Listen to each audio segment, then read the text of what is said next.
नमस्कार सर्वांना. आज आपण अष्टांग योगाच्या ह्या सिरीज ऑफ लेक्चरमध्ये आसनांविषयी माहिती करून घेणार आहोत. त्याच आज आपण फक्त इंट्रोडक्टरी पार्ट ऑफ आसन बघणार आहोत. तर सर्वात प्रथम इंट्रोडक्शन. तर इंट्रोडक्शनमध्ये आपल्याला सर्वांना माहिती आहे की हठयोग आणि राजयोग म्हणजेच वैदिक परंपरा आणि हठयोग परंपरा अशा योगाच्या ह्या दोन परंपरा आहेत आणि दोन्ही परंपरामध्ये आसन हे जे आहे हे प्रमुख अंग आहे. तर इवन हठयोगाचं हे पहिलं अंग आहे. तर हठयोग प्रदीपिकेमध्ये चतुरंग योग सांगितलेला आहे. चतुरंग योग म्हणजे आसन, प्राणायाम, बंध मुद्रा आणि नादानुसंधान यामध्ये आसन जे आहे ते प्रथम क्रमांकावर सांगितलेलं आहे. त्यानंतर गोरक्ष संहितेमध्ये षडंग योग सांगितलेला आहे. षडंग योग हा यम नियम सोडून जो पतंजली मुनींनी सांगितलेला योग आहे म्हणजे आसन, प्राणायाम, प्रत्याहार, धारणा, ध्यान आणि समाधी हे 6 अंग गोरक्ष संहितेमध्ये सांगितलेले आहेत. त्यामध्ये सुद्धा आसन हे प्रथम क्रमांकावर सांगितलेलं आहे. त्यानंतर घेरंड संहितेमध्ये सप्तांग योगा सांगितलेला आहे. सप्तांग योगा म्हणजे षटक्रिया, आसन, मुद्रा, प्रत्याहार, प्राणायाम, ध्यान आणि समाधी. तर ह्या सप्तांग योगामध्ये आसन हे दुसऱ्या क्रमांकावर सांगितलेलं आहे. त्यानंतर पतंजली योगसूत्र किंवा महर्षी पतंजलींनी जी योगसूत्र लिहिलेली आहेत त्याच्यामध्ये सर्वात प्रचलित जो योगा आहे अष्टांग योगा, ते तुम्हाला माहितीच आहे. यम, नियम, आसन, प्राणायाम, प्रत्याहार, धारणा, ध्यान, समाधी. तर ह्या अष्टांग योगामध्ये आसन हे जे आहे ते तृतीय क्रमांकावर सांगितलेलं आहे, तिसऱ्या क्रमांकावर सांगितलेलं आहे. त्यानंतर शांडिल्य उपनिषद आहेत, यांनी सुद्धा पतंजलींनी जो योगा सांगितलेला आहे यालाच फॉलो केलेला आहे आणि त्यामध्ये सुद्धा आसन जे आहे ते तिसऱ्या क्रमांकावर आहे. त्यानंतर ध्यानबिंदू उपनिषद याच्यामध्ये षडंग योगा आहे. षडंग योगा म्हणजे तो गोरक्ष संहितेमध्ये सांगितलेला आहे तोच योग. त्याच्यामध्ये आसन, प्राणायाम, प्रत्याहार, धारणा, ध्यान, समाधी असे येतात आणि त्यामध्ये आसन हे पहिल्या क्रमांकावर आहे. त्यानंतर तेजबिंदू उपनिषद याच्यामध्ये पंचषडंग योगा सांगितलेला आहे आणि त्यामध्ये आसन जे आहे ते 7व्या क्रमांकावर सांगितलेलं आहे. अशा प्रकारे वेगवेगळ्या हठयोगकारांनी वेगवेगळ्या आसनांचे क्रमांकावर आसनांचं वर्णन केलेलं आहे. त्यानंतर जे आहे आसनाची डेफिनेशन. आसनची जी डेफिनेशन आहे, आसनची ही डेफिनेशन आहे ती फक्त महर्षी पतंजली यांनीच सांगितलेली आहे आणि ते म्हणतात स्थिरम सुखम आसनम. स्थिरम सुखम आसनम म्हणजे एखादी जी पोझिशन बॉडीची तर त्याच्यामध्ये आपल्याला स्थिर वाटतं म्हणजे स्टेबल वाटतं आणि सुखम म्हणजे कम्फर्टेबल वाटतं अशी जी अवस्था आपल्या शरीराची ती म्हणजे आसन होय.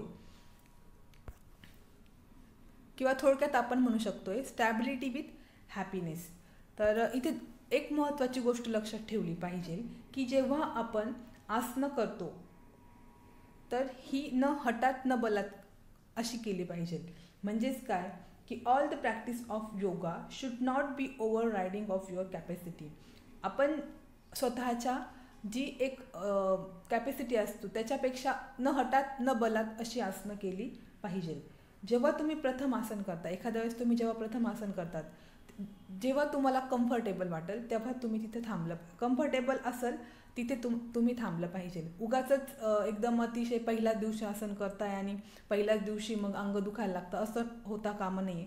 त्यासाठी पहिल्या दिवशी आसन करताना समजा पश्चिम उत्तानासन करताय तर पहिल्याच दिवशी तुमच्या गुडघ्याला तुमचं कपाळ लागणार नाही आहे, पण जिथपर्यंत लागल तिथपर्यंत करणं म्हणजे आसन होय.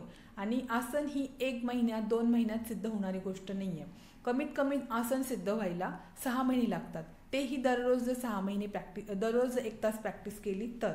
त्याच्यामुळे इथे लक्षात ठेवायचं आहे की न हठात न बलात म्हणजेच आपल्या कॅपॅसिटीपेक्षा जास्त वाकणं किंवा ताण जो आपण आसनामध्ये देतो किंवा ताण जे पडतात ते शरीराला देऊ नये. तर आता हिथंच जे सांगितलेलं आहे की स्थिरम सुखम आसनम म्हणजे शरीराची कोणतीही अवस्था त्याच्यामध्ये ती स्थिरपूर्वक असते आणि सुखपूर्वक असते. मग जी स्थिती आहे ती कोणतीही पोझिशन असू शकते. मग ती तुम्ही बसलेल्या स्थितीमध्ये असाल तरीही किंवा झोपलेल्या स्थितीमध्ये असाल तरीही किंवा तुम्ही उभ्या असलेल्या स्थितीमध्ये असाल तरीही तिथे तुम्हाला जर स्थिरकारक आणि सुखकारक वाटत असेल तर महर्षी पतंजलीनुसार ते आसन होय. त्यानंतर टेक्निक टेक्निक काय आहे आसन करताना हे आपण करूया, किंवा आसन सिद्धी कशी होते, किंवा कोणता सिक्वेन्स हवा आसन करताना हे आता आपण बघूया. तर याच्यामध्ये महर्षी पतंजली म्हणतात प्रयत्न शैथिल्य अनंत समापत्तिभ्याम. हे जे एक लाईन आहे याच्यामध्ये ट्रिमंडस मिनिंग लपलेलं आहे. तर याच्यामध्ये प्रयत्न शैथिल्य, प्रयत्न शैथिल्य. तर प्रयत्न म्हणजे काय, आपल्या शरीराचा जो स्वाभाविक व्यापार असतो किंवा आपण ज्या क्रिया करतो त्याला प्रयत्न असं म्हणतात. आणि ह्या प्रयत्नामध्ये शैथिल्य आणणं, ह्या प्रयत्नामध्ये शैथिल्य आणणं म्हणजे इथे काय, इथे अपेक्षित आहे की कंप्लीट फिजिकल रिलॅक्सेशन.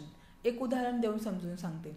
समजा आपण एखादा आसन करत असतो, तर आपण आसन करताना एखादा स्नायू आपला हा स्ट्रेच होत असतो, पण तो स्नायू स्ट्रेच होतोय तर तो करायचा आहे. पण जर दुसरं आपण आपल्या कपाळावर आठ्या वगैरे आणतो ते गरज नाही आहे.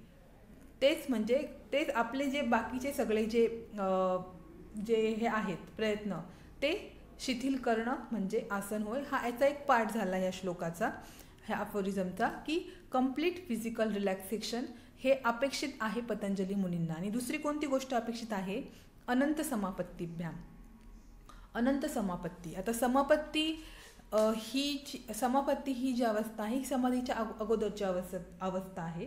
आणि त्याचं वर्णन जे आहे ते समाधी पादामध्ये महर्षी पतंजलींनी केलेलं आहे.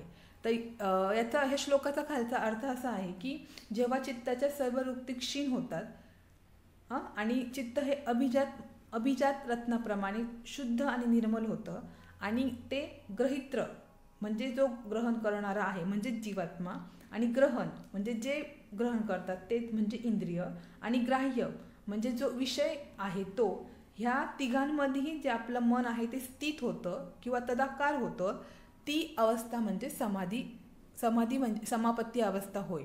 आणि ही समापत्ती जी अवस्था आहे ही समाधीच्या जस्ट अगोदरची अवस्था असते. तर इथे काय सांगितलेलं आहे की अनंत समापत्तिभ्याम म्हणजे जेव्हा तुम्ही तुमचं जे आसन आहे तुम्ही जेव्हा कंप्लीट फिजिकल रिलॅक्सेशन करता, म्हणजे तुमची आसन करताना एक पोझिशनला तुम्ही जेव्हा कम्फर्टेबल तुम्हाला वाटतं तुम्ही त्या पोझिशनमध्ये राहा, आणि त्याच्यानंतर जास्त स्ट्रेच करू नका. आणि मी तुम्हाला मग सांगितलं की समजा आपल्याला कळतं खूप जास्त स्ट्रेच केल्यावर आपल्याला कळतं की आता मला हे दुखतंय, आणि तुम्ही त्याच्यापेक्षाही जास्त स्ट्रेच केलं तर कदाचित तुम्हाला लचकही भरू शकेल. तर जेव्हा आपण कंप्लीट फिजिकल रिलॅक्सेशन येतं आपल्याला, त्याच्यानंतर जाणीवपूर्वक म्हणजे आपली जी सुखपूर्वक स्थिर आणि सुखपूर्वक जेव्हा पोझिशन झाली तेव्हा जाणीवपूर्वक आपली लक्ष जे आहे ते शरीरावरचं काढून अनंतच्या ठिकाणी लावणं हे अपेक्षित आहे अनंत समापत्ती ह्या शब्दामधून. तर आता कुठं लावायचं, कसं लावायचं हे जाणीवपूर्वक लक्ष, तर आपण इमेजिन करू शकतो I am kite, I want to merge in that sky, असं आपण इमेजिन करू शकतोय. किंवा आपण असं इमेजिन करू शकतोय की I am a log of wood and I am floating on sea water and I want to merge in that water. किंवा हे जमत नसेल तर मग आपण प्राणधारणा करू शकतोय. प्राणधारणा म्हणजे काय की आपल्या श्वासावर लक्ष द्यायचं, श्वास येत आहे श्वास जात आहे, हे सगळं जे आहे म्हणजे अनंत समापत्ती. आणि अनंत समापत्ती ह्या शब्दाने कंप्लीट मेंटल रिलॅक्सेशन हे इंडिकेट होतं.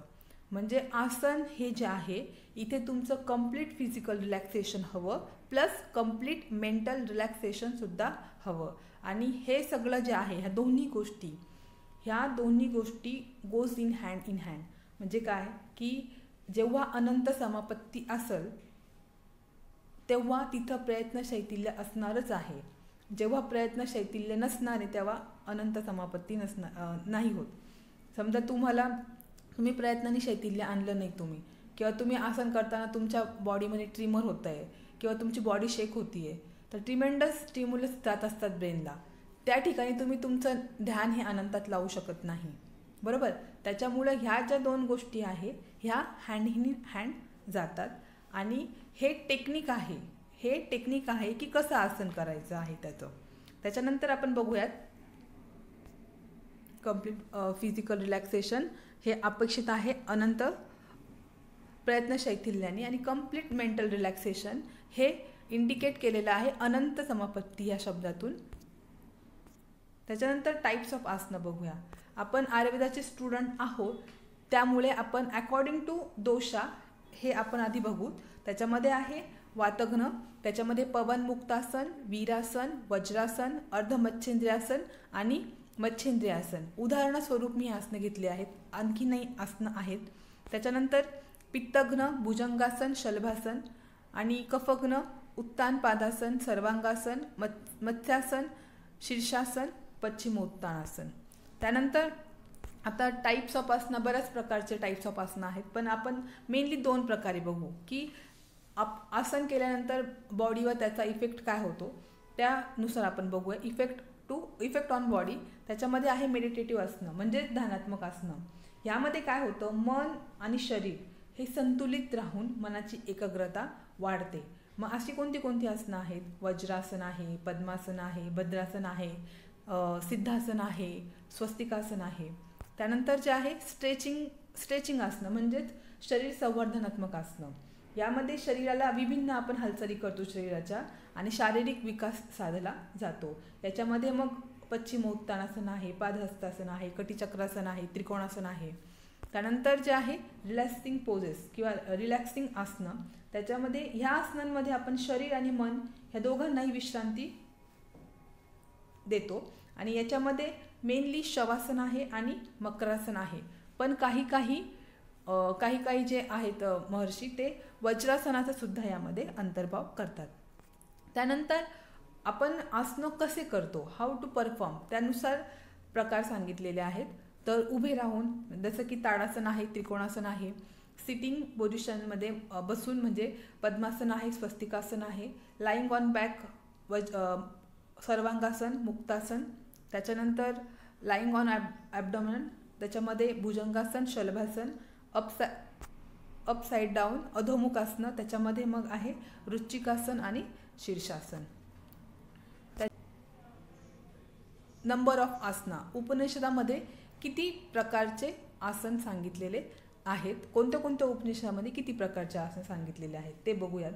तर याच्यामध्ये जर पहिल्यांदा आहे की योग कुंडलिनी उपनिषद आहे, त्याच्यामध्ये 2 फक्त आसन सांगितलेले आहेत, वज्रासन आणि पद्मासन. त्यानंतर योग चूडामणी उपनिषद आहे, त्यामध्येही 2 आसन सांगितलेले आहेत, त्याच्यामध्ये सिद्धासन आणि कमलासन येतं. त्यानंतर गोरक्ष संहिता हा हठयोगावरील प्रमुख ग्रंथ आहे आणि तो गुरु गोरक्षनाथ यांनी लिहिलेला आहे. याच्यामध्ये 2 आसनं सांगितलेले आहे, सिद्धासन आणि पद्मासन. त्यानंतर आहे अमृतनाद उपनिषद, याच्यामध्ये 3 आसनं सांगितलेले आहेत, पद्मासन, स्वस्तिकासन आणि भद्रासन. त्यानंतर सिद्ध सिद्धांत पद्धती हा सुद्धा हठयोगावरील प्रमुख ग्रंथ आहे आणि तो योगी श्रीनिवासा यांनी लिहिलेला आहे. यामध्ये 3 आसनं सांगितलेली आहे, सिद्धासन, स्वस्तिकासन आणि पद्मासन. त्यानंतर ध्यानबिंदू उपनिषद आणि योगतत्व उपनिषद यामध्ये 4 आसनं सांगितलेली आहे, सिद्धासन, पद्मासन, सिंहासन आणि भद्रासन. त्याच्यानंतर शिवसंहिता हा जो ग्रंथ आहे हा हठयोगावरील आद्य ग्रंथ मानला जातो. योगाच्या ज्या परंपरा आहेत 2, वैदिक आणि हठयोग परंपरा, तर हठयोगाचे प्रवर्तक हे भगवान शिव मानतात आणि त्याचा आद्य ग्रंथ हा शिवसंहिता आहे. याच्यामध्ये 5 पटलं आहेत आणि यामध्ये 4 फक्त आसनांचं वर्णन केलेलं आहे. त्याच्यामध्ये सिद्धासन, पद्मासन, स्वस्तिकासन आणि उग्रासन.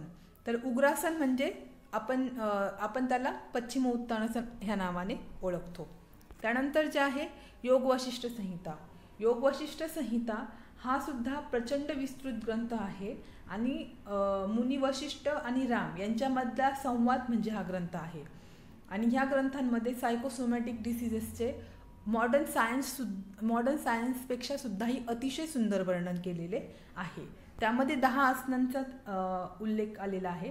त्यामध्ये स्वस्तिकासन आहे, पद्मासन आहे, वीरासन आहे, सिंहासन आहे, गोमुखासन आहे, मयुरासन आहे, कुकुटासन आहे, कूर्मासन आहे, भद्रासन आहे आणि मुक्तासन आहे.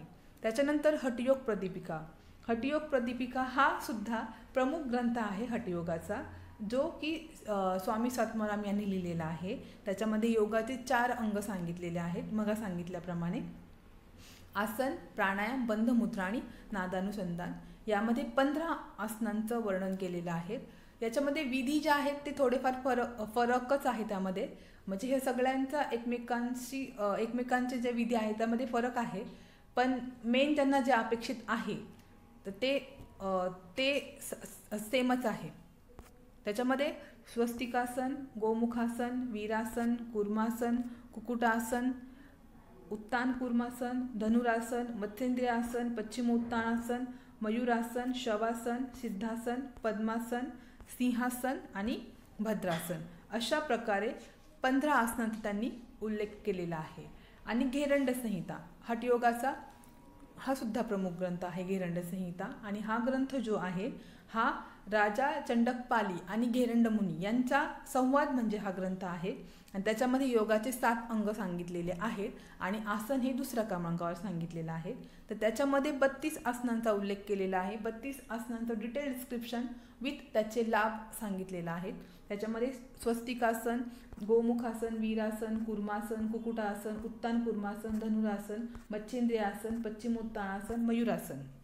त्याच्यानंतर भद्रासन, मुक्तासन, वीरासन, गुप्तासन, मत्स्यासन, गोरक्षासन, उत्कटासन, संकटासन, उत्तान मंडुकासन, भुजंगासन, मकरासन, शलभासन, वृश्चिकासन, गरुडासन, उष्ट्रासन, वृत्तासन, सिद्धासन आणि पद्मासन आणि सिंहासन ह्या सगळ्यांचा तिथे उल्लेख केलेला आहे. याच्यानंतर मुख्य पार्ट जो आहे किंवा मुख्य जो आहे की इफेक्ट ऑफ आसन, की आसनाचा शरीरावर काय इफेक्ट होतो. तर याच्यामध्ये हठयोग प्रदीपिकेनुसार आसन हे पहिलं अंग सांगितलेलं आहे. त्यामुळे मी पहिला जो श्लोक आहे तो हठयोग प्रदीपिकेचा घेतलेला आहे. तर यामध्ये सांगितलेलं आहे की हठयोगामध्ये आसन हे पहिलं अंग आहे आणि आसन केल्यानंतर स्थैर्य म्हणजे स्थिरता, आरोग्य आणि लाघवता प्राप्त होते. त्यानंतर योगचूडामणी उपनिषदामध्ये सांगितलेलं आहे की आसनाने रुजोहंती म्हणजे दुःखाचा नाश होतो आसनाने. त्यानंतर महर्षी पतंजलींनी फक्त 3 श्लोकामध्ये आसनांचं वर्णन केलेलं आहे आणि त्या 3 श्लोकांमधला हा शेवटचा श्लोक आहे. तत्वद्वंद्व अभिघात म्हणजेच काय की yogi become immune to pair of opposite. Yogi द्वंद्वाचा परिणाम हा योगी माणसावर होत नाही. आणि द्वंद्व म्हणजे काय? द्वंद्व म्हणजे प्रतिकूल आणि अनुकूल परिस्थिती, लाभ हानी, सुख दुःख, मान अपमान, थंडी गरमी हे सगळे जे अपोजिट आहेत किंवा विरुद्ध गोष्टी आहेत किंवा प्रतिकूल आणि अनुकूल गोष्टी आहेत त्याचा परिणाम योगीच्या माइंडवर होत नाही किंवा योगीवर त्याचा परिणाम होत नाही. आणि एक लक्षात घ्यायसारखी गोष्ट आहे की परिणाम का होत नसावा. तर आपल्याला माहिती ज्या माणसाचं माइंड स्टेबल असतं त्या माणसावर द्वंद्वाचा परिणाम होत नाही. आणि माइंड स्टेबल असण्याने कसं होणार आहे तर याचा थोडासा संबंध हा मला तुम्हाला सांगायचा आहे. तर त्याच्यामध्ये माइंडचा आणि मसल टोनचा हा डायरेक्ट संबंध आहे. तर मसल टोन म्हणजे स्नायूमध्ये जे नैसर्गिक जो ताण असतो त्याला मसल टोन असं म्हणतात. आणि हे मसल टोन 3 प्रकारचे असतात, हायपोटोनिक, हायपरटोनिक आणि आयसोटोनिक. तर प्रथम आपण हायपोटोनिक बघूया. हायपोटोनिक म्हणजे जो रिक्वायर्ड ताण आहे मसलचा त्यापेक्षा तो ताण जो आहे तो कमी असतो. त्याच्यामुळे हे लोक जे असतात ना ते लेझी असतात, थोडेसे बल्की असतात, तामसिक प्रवृत्तीचे असतात. They don't want any leadership and all. त्यांना जगाशी काही घेणं देणं नसतं. ठीक आहे. आणि एक वेळ हे जे लोक आहेत हायपोटोनिक लोक एक वेळ फॉरवर्ड बेंडिंगचे आसनं करू शकतात पण ते बॅकवर्ड बेंडिंगचे आसनं करू शकत नाहीत. त्याच्यानंतर हायपरटोनिक मसल्सचे माणसं कशा असतात आणि मेन म्हणजे त्यांच्यामध्ये जो रिक्वायर्ड ताण असतो तो जास्त असतो. त्याच्यामुळे ही माणसं अतिशय तडतडी असतात, राजसिक प्रवृत्तीची. यांचं मन जे असतं ते अतिशय चंचल असतं. आणि हे लोक आरंभशूर असतात, म्हणजे एखादी गोष्ट सुरू करतात ते पण ती गोष्ट पूर्णत्वाला कदाचितच नेतात. ओके. आणि ही जे हायपरटोनिक माणसं आहेत ही मागे वाकण्याची आसनं करू शकतायत बॅकवर्ड बेंडिंगची, पण ती फॉरवर्ड बेंडिंगची आसनं करू शकत नाही. आणि तिसरा जो मसल टोन आहे तो म्हणजे आयसोटोनिक मसल. तर आयसोटोनिक मसलची माणसं जे असतात ती शांत असतात, ते गोल सेट करतात आणि ते अचीव पण करतात, प्रत्येक काम पूर्णत्वाकडे नेतात आणि यांचं मनही अतिशय शांत असतो.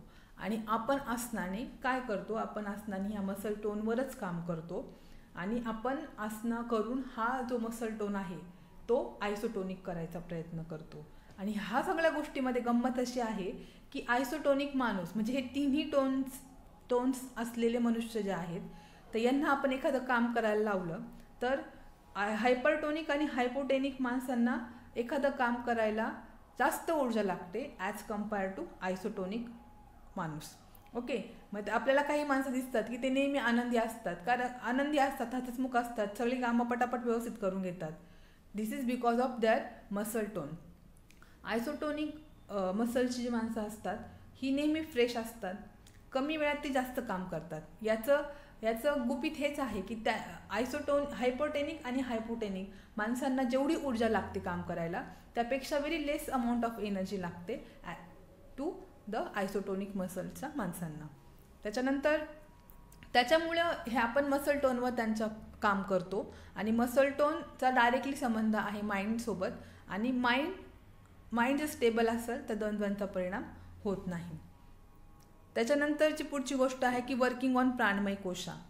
तर प्राणमय कोशावर ॲक्च्युली हे जे आहे आपले मसल्स जे आहे ते मसल्स जे आहे it is a grosser manifestation of our channels, म्हणजे नाड्या ज्या आहेत त्याचं हे ग्रॉसेस मॅनिफेस्टेशन सांगितलेलं आहे. आणि मी प्राणमय कोशाच्या लेक्चरमध्ये सांगितलं होतं की प्राणमय कोश हा नाड्यांचा आणि षटचक्रांचा बनलेला आहे. आणि आता मग सांगितल्याप्रमाणे muscle is grosses manifestation of नाडी.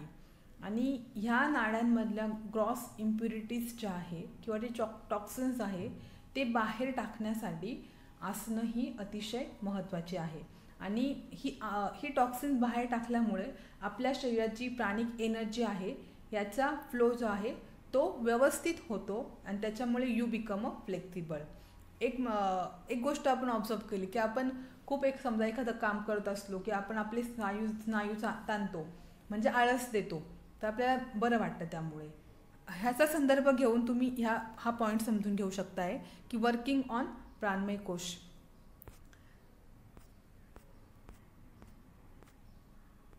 त्यानंतर हे अतिशय इंट्रोडक्टरी लेक्चर होतं कारण की हे लेक्चर अतिशय लांब होऊन जातं. त्यामुळे तर आपण आता ह्या लेक्चर्समधून जे प्रश्न विचारले जातात त्याचे उत्तरं बघूयात की हठयोग प्रदीपिकेमध्ये आसन हे पहिलं अंग का सांगितलेलं आहे.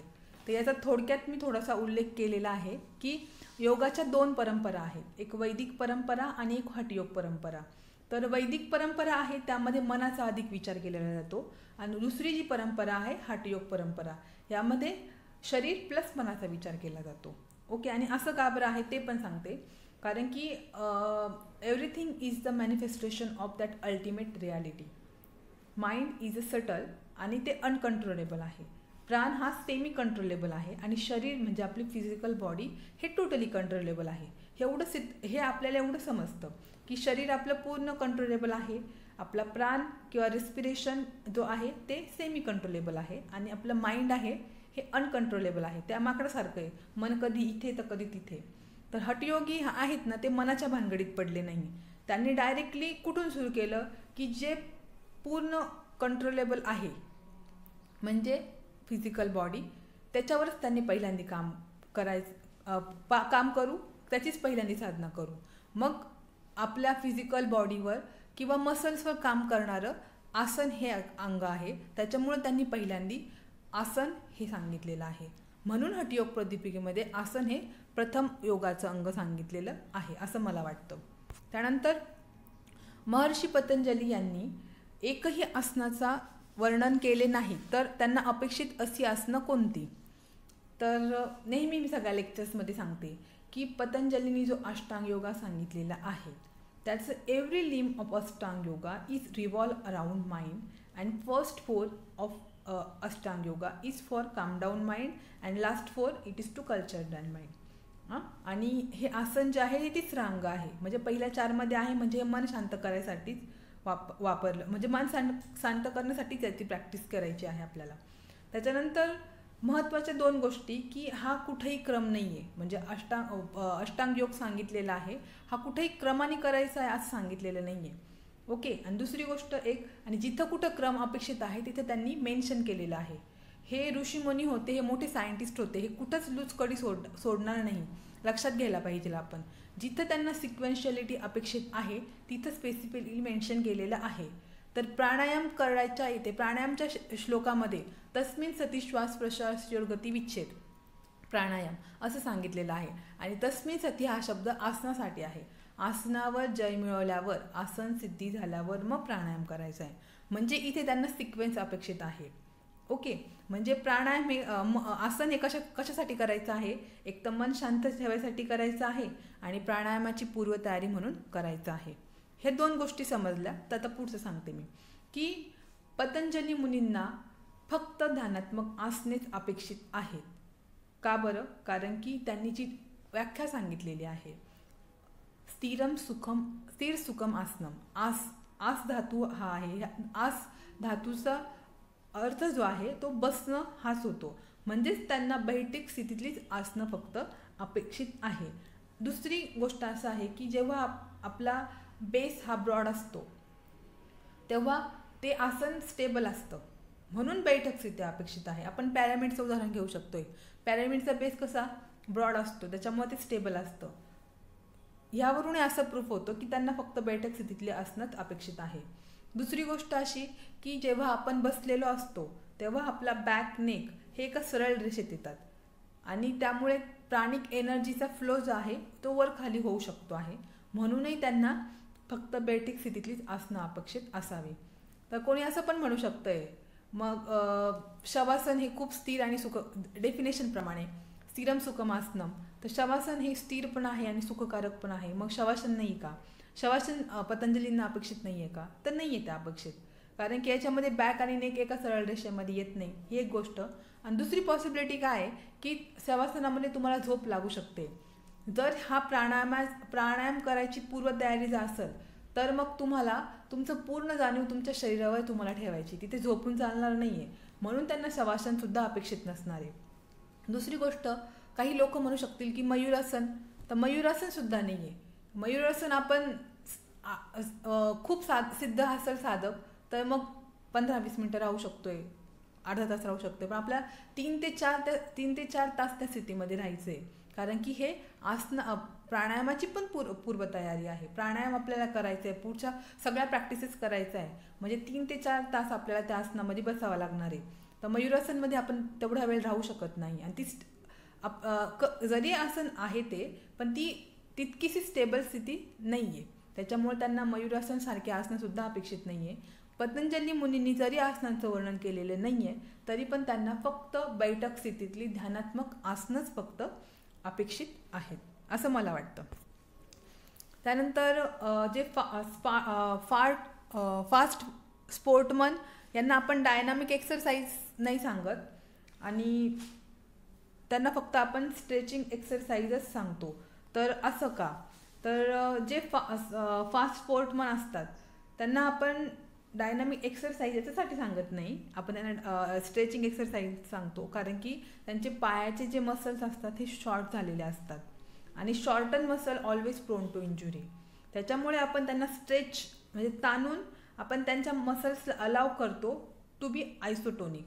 त्याच्यामुळे आपण त्यांना डायनामिक एक्सरसाइज न देता स्ट्रेचिंग एक्सरसाइज सांगतो.